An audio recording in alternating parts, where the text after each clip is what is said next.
إن الله وملائكته يصلون على النبي يا أيها الذين آمنوا صلوا عليه وسلموا تسليما اللهم صل على محمد وعلى محمد وعجل فرجهم أجمعين دعائے ظہور آفتاب امام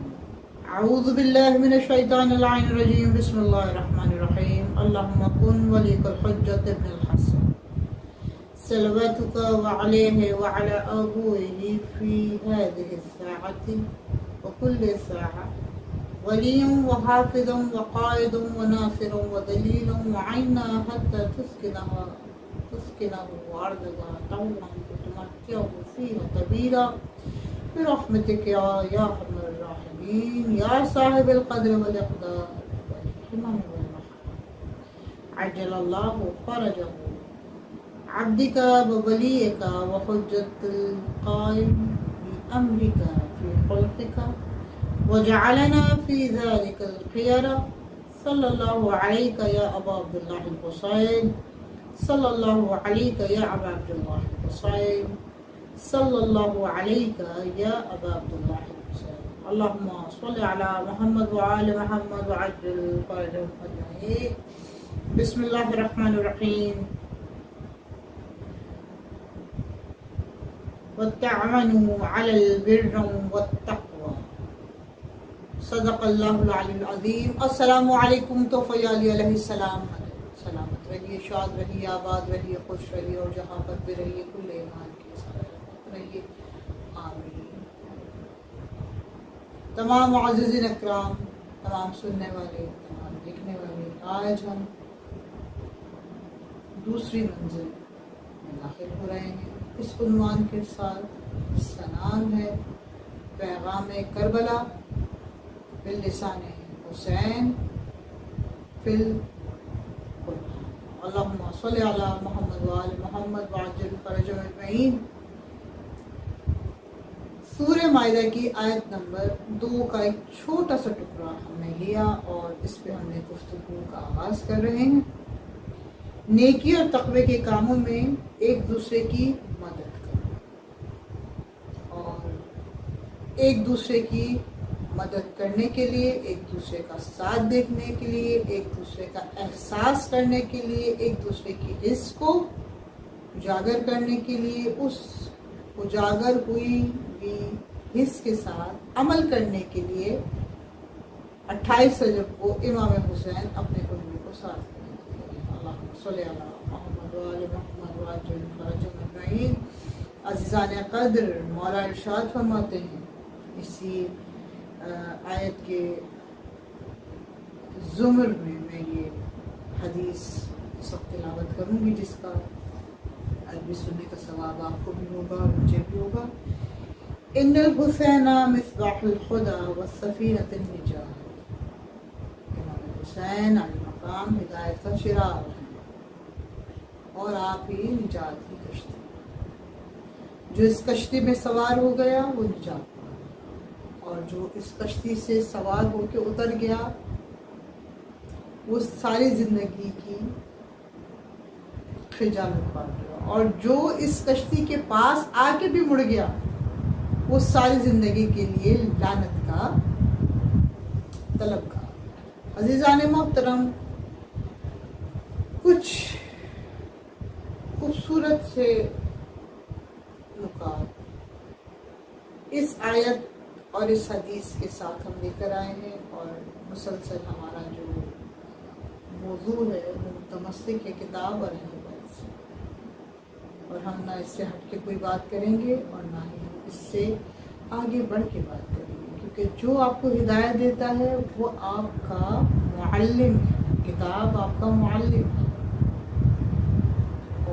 ائمہ علیہ السلام آپ کے عالم ہیں علماء ہیں آپ کو بتاتے ہیں معلم جو ہم پڑھ رہے ہیں علماء جو ہمیں بتا رہے ہیں کلام جو ہم سن رہے ہیں اور خطاب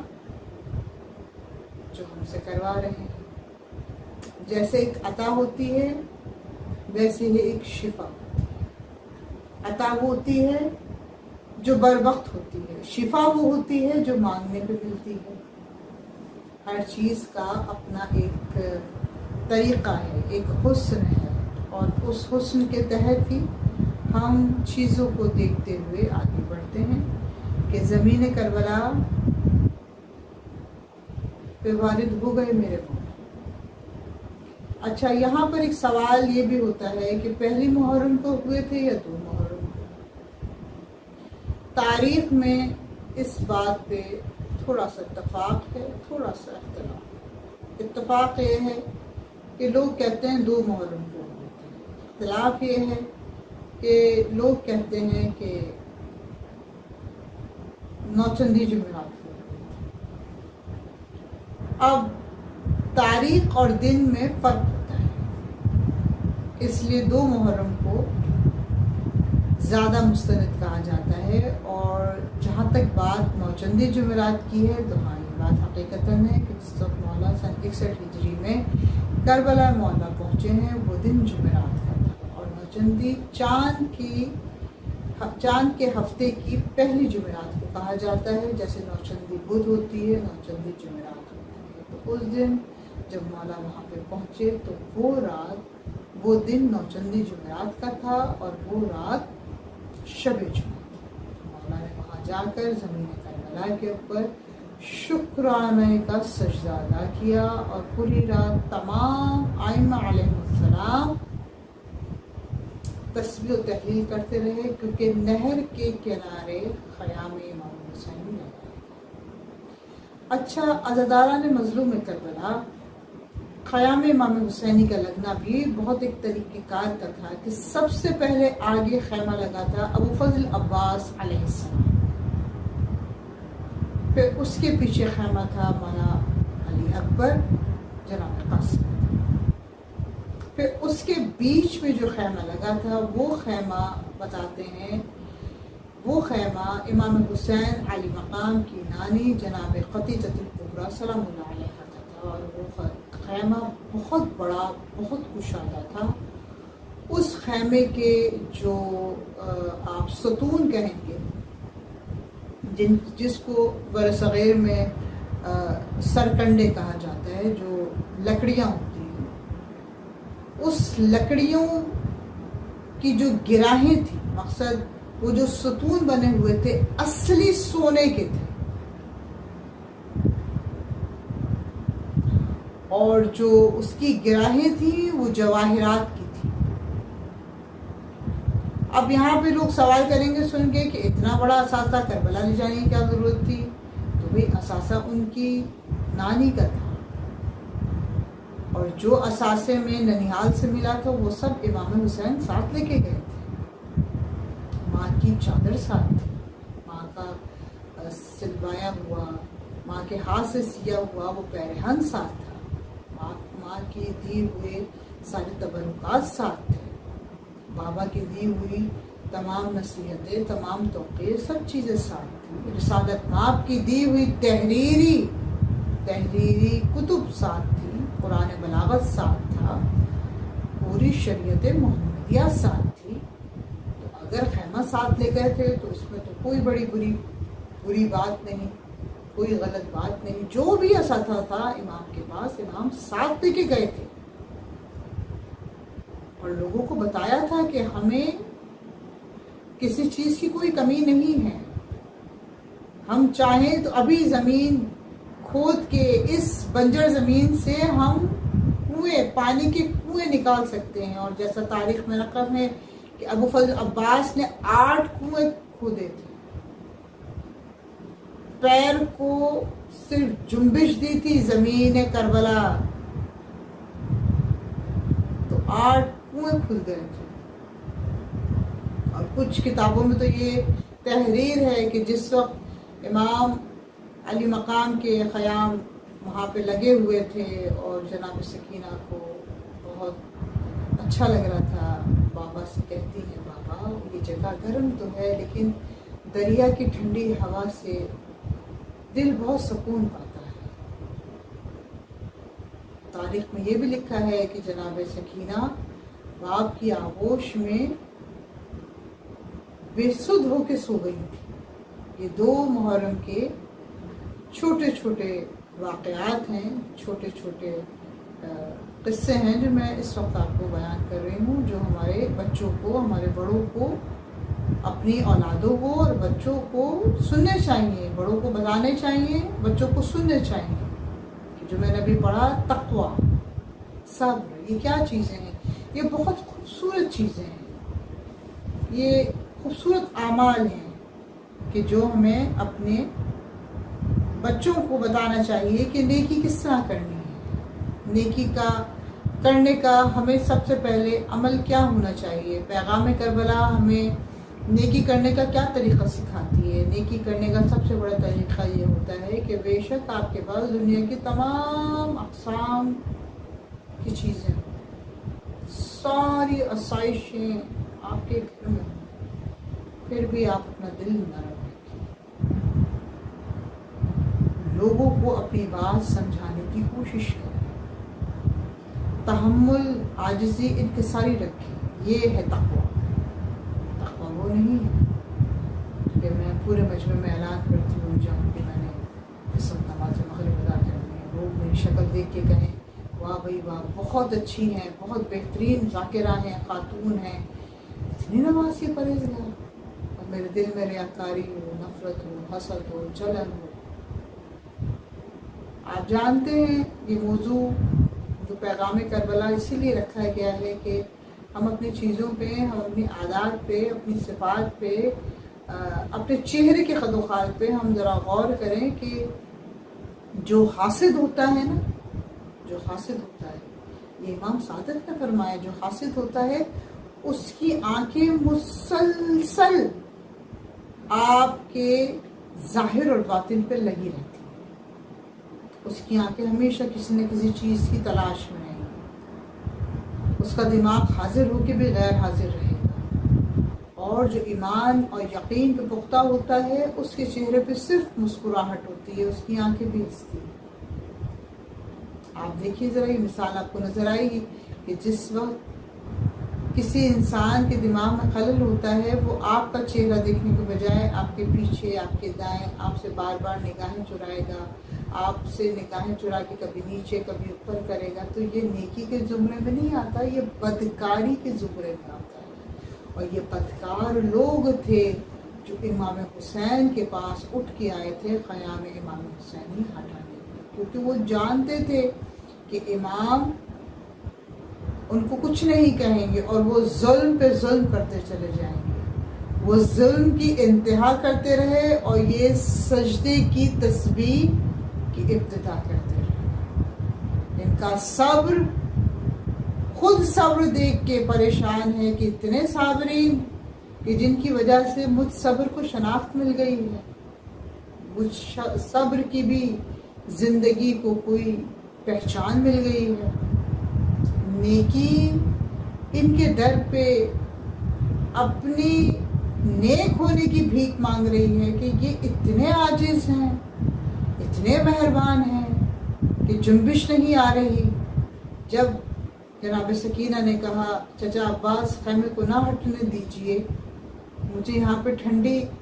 ہوا آتی ہے، مجھے یہاں پہ سکون ملتا ہے، تو چچا نے بھتیجی کو گلے لگا کے کہا اے بالی سکینہ، اے پیاری سکینہ، میری دلاری سکینہ۔ چچا بھی موجود ہے، جناب سکینہ نے سینے سے لگ کے کہا ہاں آپ موجود ہیں، کوئی بات نہیں۔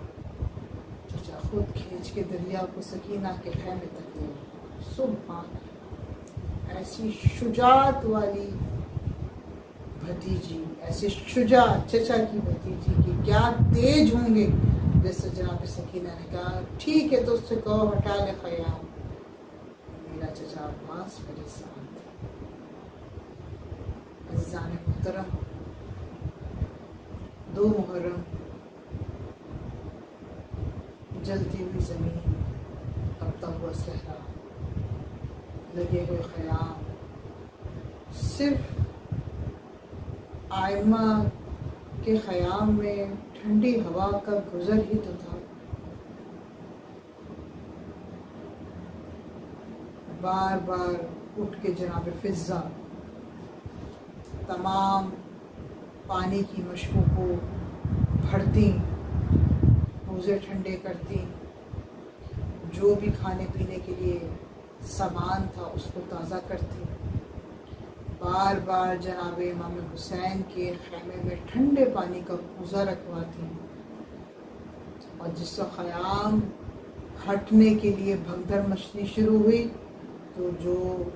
جمع شدہ پانی تھا وہ بہنا شروع ہو گیا، روزے ٹوٹ گئے، مشکوں کے منہ کھلے رہ گئے، خواتین بچوں کو سنبھالیں یا سامان اثاثے کو اکٹھا کریں، یکدم مولا عباس نے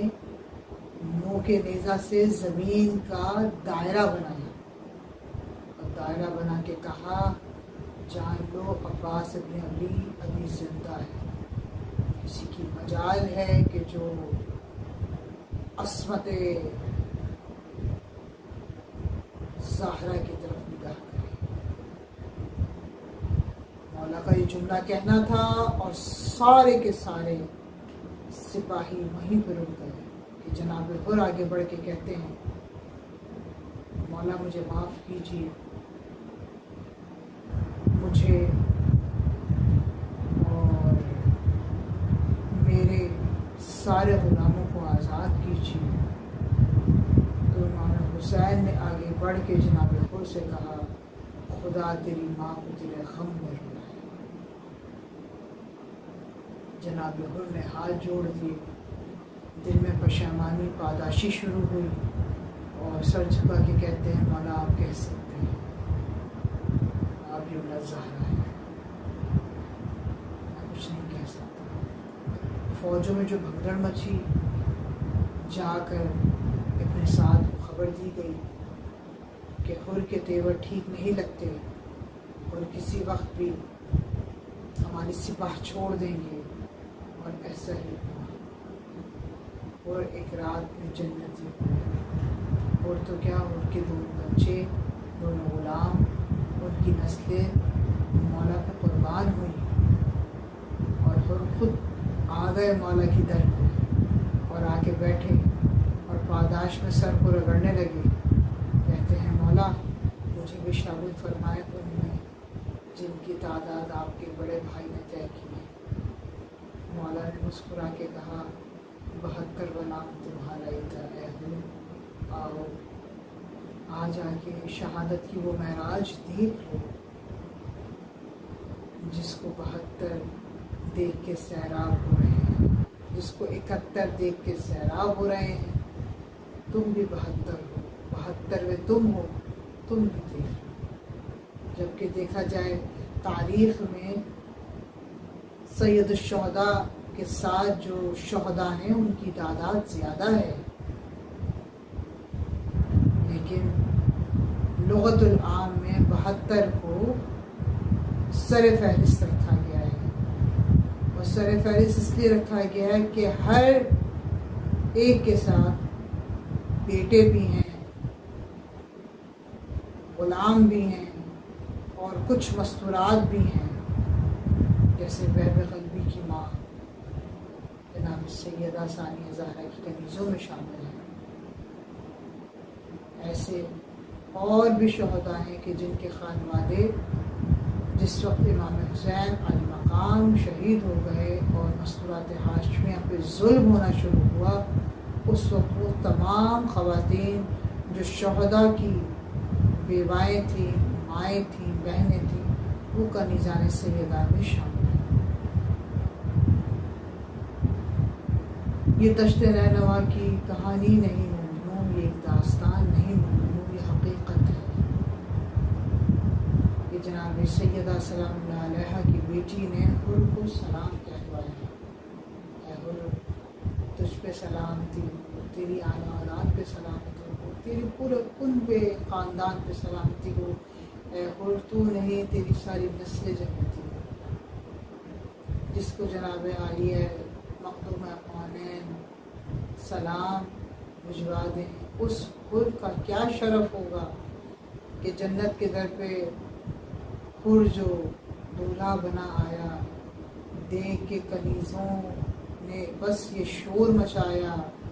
بات پہنچی جب تخت سیدہ کی طرف تو سب نے اتنا ہی بتایا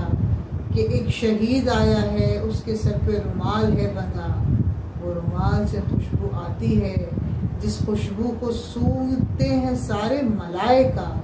وہ ملائکہ کی خوشبو بس یہ کہتی ہے صلی اللہ صلی اللہ۔ سن کے سیدہ نے کہا وہ حر ابن رہائی ہے جو ایک رات میں جنتی ہوا ہے، وہ رومال جو اس کی پیشانی پہ بندھا ہے وہ میرا ہے، اور جس نے باندھا ہے وہ میرا معلوم ہے۔ وما علینا الا البلاغ المبین۔ السلام علیکم۔